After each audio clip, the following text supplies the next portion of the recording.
Hello everyone, I am Sakshi and I welcome all of you to the Study Bharat channel. आज का हमारा topic है principles of India's foreign policy कि India की foreign policy के क्या सिद्धांत हैं. ठीक है, सबसे पहला है नॉन अलाइनमेंट. सेकंड है policy of non alignment is not the policy of passive neutrality.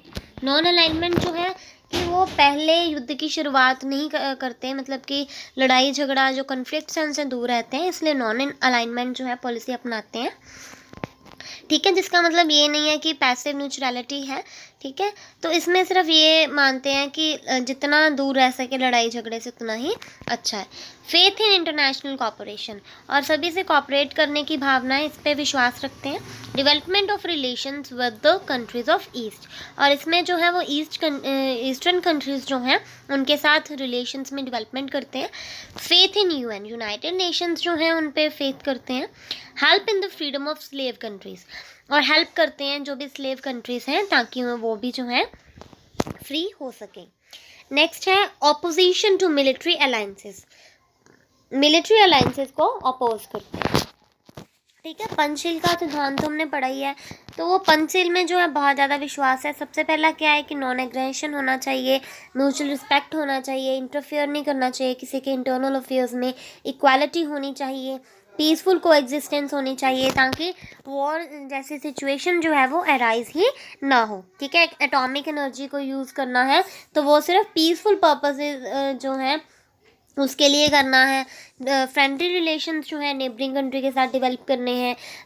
Commonwealth of Nations के साथ भी मेंबरशिप है. ठीक है, आगे जो है ये क्लोनाइजेशन और इम्पीरियलिज्म को भी अपोज करते हैं, रेशियलिज्म को भी अपोज करते हैं कि किसी भी तरीके की जो है डिस्क्रिमिनेशन नहीं होनी चाहिए, और वो ह्यूमन राइट्स जो है उन्हें रिस्पेक्ट करते हैं. ठीक है, NIEO मतलब कि न्यू इंटरनेशनल इकोनॉमिक ऑर्डर जो है उसे बनाए रखते हैं, मतलब कि प्रोटेक्शन रहे इन्वायरमेंट की भी.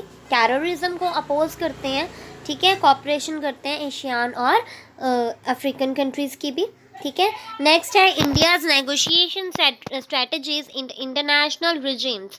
India has traditionally been very active in international negotiations much more than other countries at comparable levels of per capita income and much more than other large developing countries such as, for instance, China, which completely isolated itself from the outside world after the communist revolution. ठीक है, तो जैसे अगर हम China की बात करें तो चाइना ने जो है अपने आप को कम्प्लीटली आइसोलेट कर लिया है क्योंकि वो मोस्टली कम्युनिस्ट रेवोल्यूशन चाहते हैं.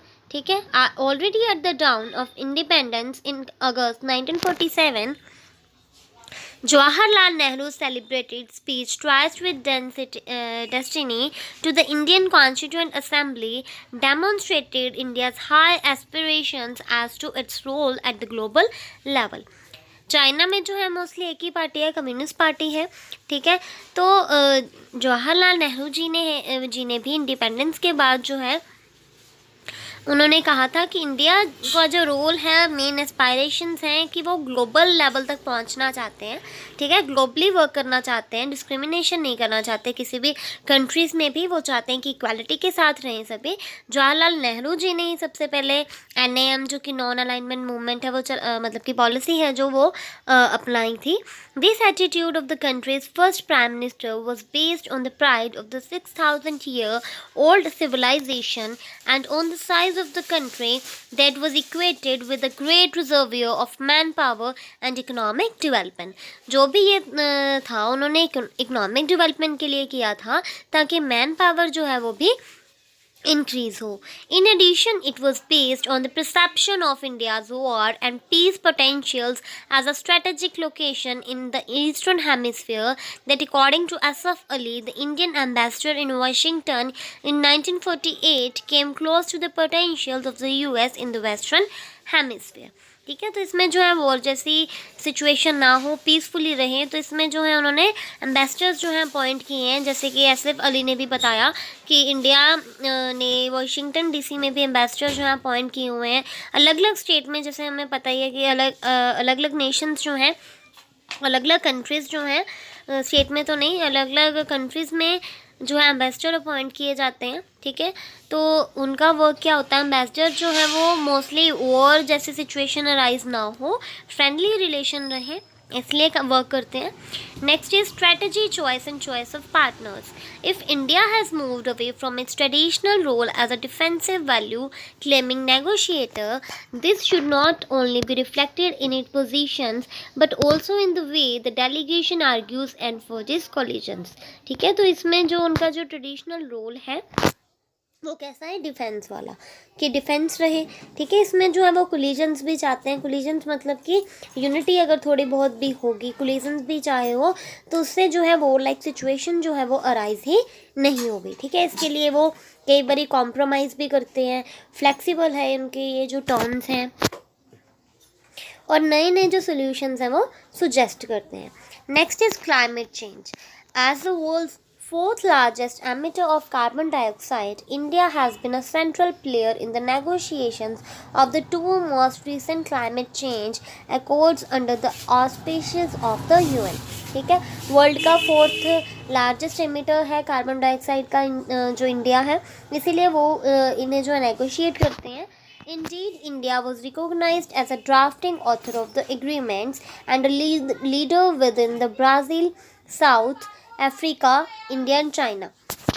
तो ये हमने पहले भी पढ़ा था कि जो कोलिजन है उनमें भी इंडिया जो है रिकॉग्नाइज्ड है, मतलब कि एक तरह का ऑथर है, लीडर की तरह है। As well as the group of G77 coalitions at both the कॉन्फेंगम एंड कॉन्फ्रेंस। ठीक है, तो अलग अलग जो है जैसे कि ब्रिक्स हो गया, G77 हो गया, तो इंडिया जो है इसमें लीडर है।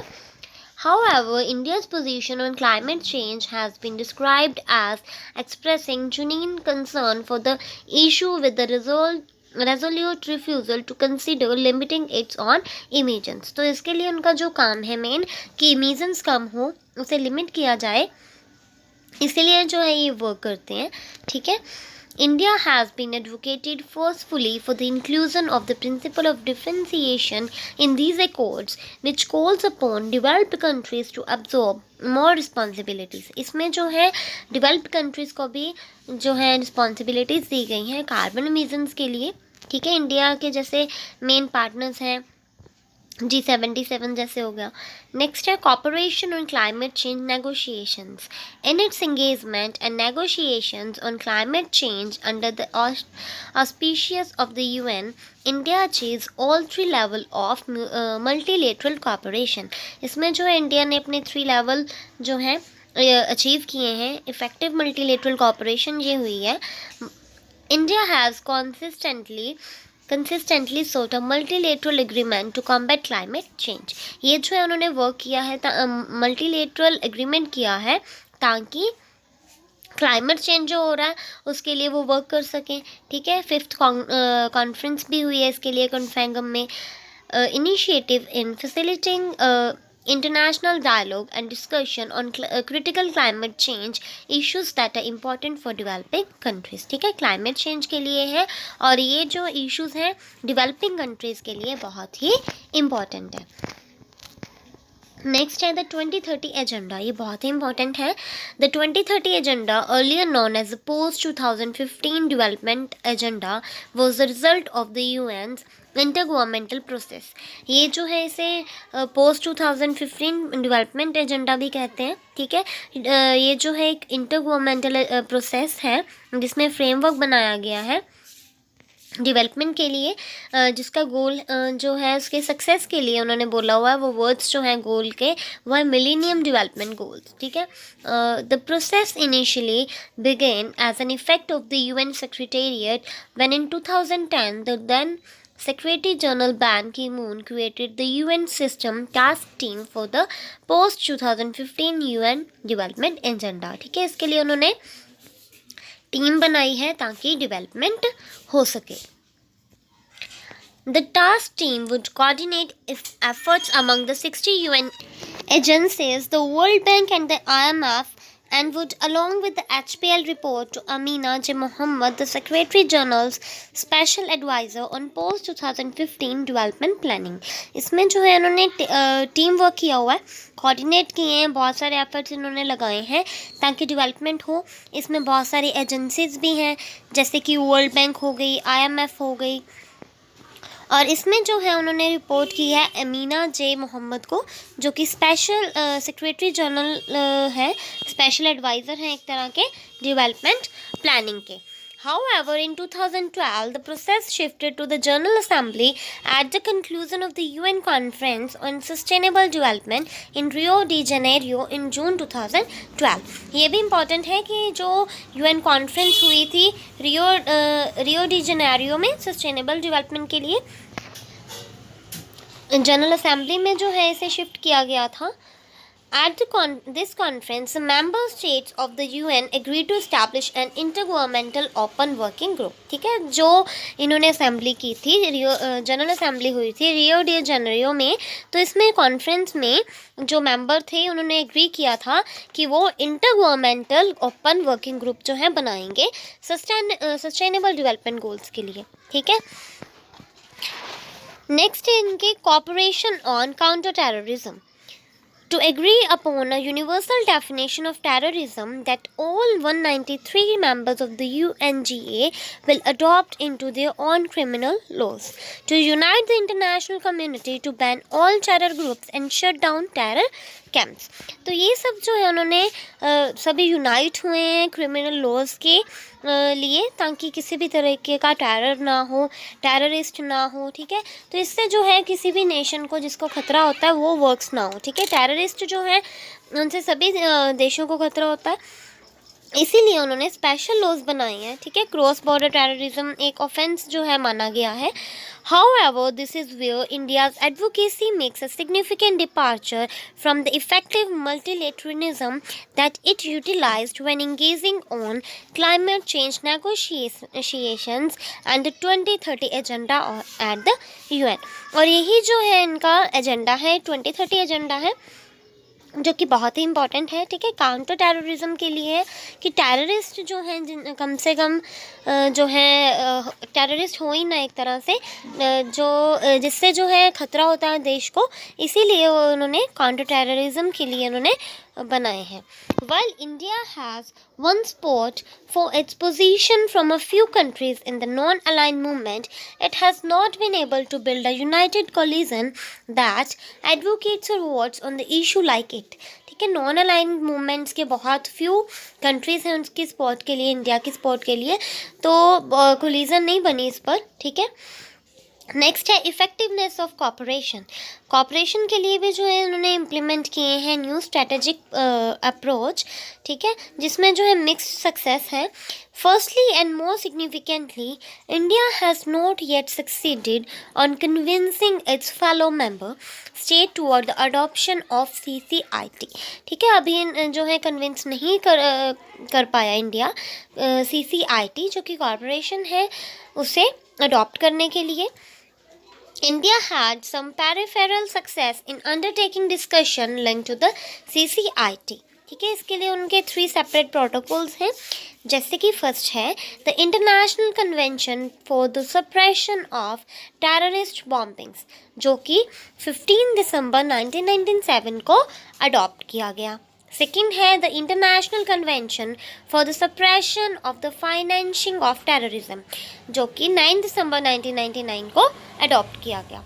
Third one is the international convention for the suppression of acts of nuclear terrorism, जो कि 13 अप्रैल 2005 को अडॉप्ट किया गया। इसी तरह से उनके 3 सेपरेट प्रोटोकॉल्स हैं कॉपरेशन के लिए। नेक्स्ट है सिक्योरिटी काउंसिल रिफॉर्म। जो सिक्योरिटी है उसको बढ़ाने के लिए भी, सिक्योर रखने के लिए भी जो है रिफॉर्म्स किए गए हैं। Perhaps India's most important and longest standing priority at the UN has been India's demand for reform of the UN Security Council particularly the expansion of the permanent category of membership. As part of its advocacy on this issue, India's position has to seek an expansion in both the permanent and non-permanent categories. ठीक है, reform के लिए जो है demand की गई है UN security council से, तो इसमें जो है कुछ परमानेंट मेंबर्स भी हैं और नॉन परमानेंट कैटेगरीज भी हैं. India is also a candidate for one of the new permanent seats in the Security Council and seeks the extension of the same rights and privileges to it. इसमें जो है सभी को similar rights दिए गए हैं. ठीक है, परमानेंट कंट्रीज तो है मोस्टली 5 ही होती हैं. ठीक है, लेकिन नॉन परमानेंट जो है उन्हें भी राइट्स दिए गए हैं. In advocating for its candidacy, India joined Brazil, Germany and Japan to create the G4. ठीक है, फिर G4 बनाया गया. इंडिया ने ब्राज़ील, जर्मनी और जापान ने मिलके इसमें जो है न्यू परमानेंट सीट्स जो है क्रिएट की गई. It also led a coalition known as L69, a group of 42 developing countries. और एक और जो है कोलिशन बना जिसे L69 कहते हैं और इसमें 42 डेवलपिंग कंट्रीज हैं. ठीक है, नेक्स्ट है cooperation on UN security council reform. Analyzing India's strategy on Security Council reform, there are immediate and obvious departures from India's model of level 3 multilateralism engagement on issues of international development. इसमें भी जो है international development के जितने भी issue हैं वो सब है. Rather, India pivots toward a new strategic approach similar to the one deployed in India's engagement on counter terrorism. और ये भी जो है काउंटर टेररिज्म पर है कि जो है टेररिस्ट अटैक जो हो रहे हैं उनसे कैसे प्रोटेक्शन जो है की जा सके, कैसे रिफॉर्म्स किए जा सके. India's multilateral engagement on this issue is somewhat intuitive since India is attempting to reform a multilateral institution. इसी तरीके से जो इंडिया है रिफॉर्म के लिए एक तरह का मल्टीलेटरल इंस्टीट्यूशन है जिसमें 2 फॉर्म्स हैं. एक है सिक्योरिटी काउंसिल रिफॉर्म और एक है ओपन एंडेड वर्किंग ग्रुप जो कि 1992 से लेके 2008 तक था और उसके बाद इसे जो है इंटर गवर्नमेंटल नेगोशिएशन जो है नाम दे दिया गया. अगर हम बात करें कंक्लूजन की, तो कंक्लूजन क्या है?